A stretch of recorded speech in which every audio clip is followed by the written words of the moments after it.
You are useless. Ma, stop it! Ba, hindi ko naman ginusto yung nangyari eh. Hindi ko naman gusto na maapektuhan si Luigi sa mga nangyayari dito. Yan naman talaga ang sasabihin mo, di ba? Para hindi ikaw ang masisi. Hindi ko sinasadya, di ba? Yan lagi ang mga palusot mo. Ang hindi mo alam, apektado kaming lahat eh. Ako, asawa mo, pati mga anak mo. Sobra na yan. Hello, Vanessa. Vanessa! Ano ka ba? Ate, kung binabastos ka lang nila, huwag mo nang kausapin. Hindi mo deserve na tratuhin ka ng parang basura ng pamilya ni Kuya Marco.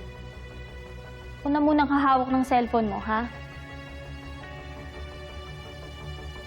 Hindi mo dapat ginawa yon. Maybe you don't see it, pero mabuting nanay si Vanessa. Then tell me, bakit kayo ngayon nagkakaproblema kay Luigi? A good mother does not have to prove herself. Nakikita yun sa mga anak niya. Proverbs, chapter 31, verse 28. Her children rise and call her blessed. Pero hindi naman blessing si Vanessa eh. Sumpa siya. Here we go again. Tinitwist mo na naman yung Biblia para pagmukhang ikaw yung tama at si Vanessa yung mali. I do not need to twist the scriptures dahil perfect na ang mga bersikulo. Yang asawa mo ang problematic at isa pa, hindi siya perfect. Mag-ingat ka dyan sa mga minimate mo. Saglit lang, ha? Trixie, you have to do everything to get Marco back. I don't care. Kahit gumawa ka ng kasalanan, ipagdarasal ko na yung kaluluwa mo. Just get him back, please! Tita, wait lang. Relax. Uminom ka muna ng water. Bakit pulang-pula kayo?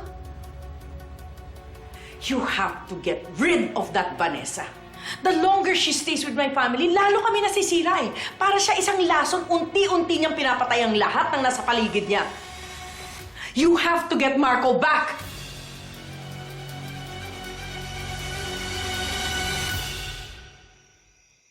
Ate, kape ka muna, oh.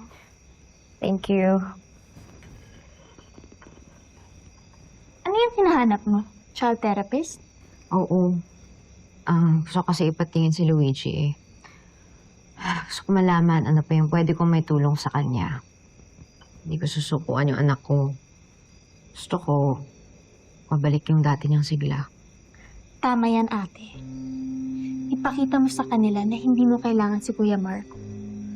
Na kaya mong ayusin si Luigi nang wala sila. Mabuti kang nanay. Mabuti ka rin kapatid. Kung hindi nila na-appreciate yun, sila na ang may problema.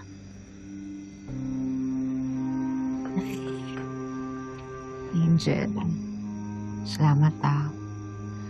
Alam mo, hindi ko alam kung kaya kong saluhin to lahat. Ka ba, ate? Tulong-tulong tayo para kay Luigi. Kaya naman natin eh. Kahit tayong dalawa lang.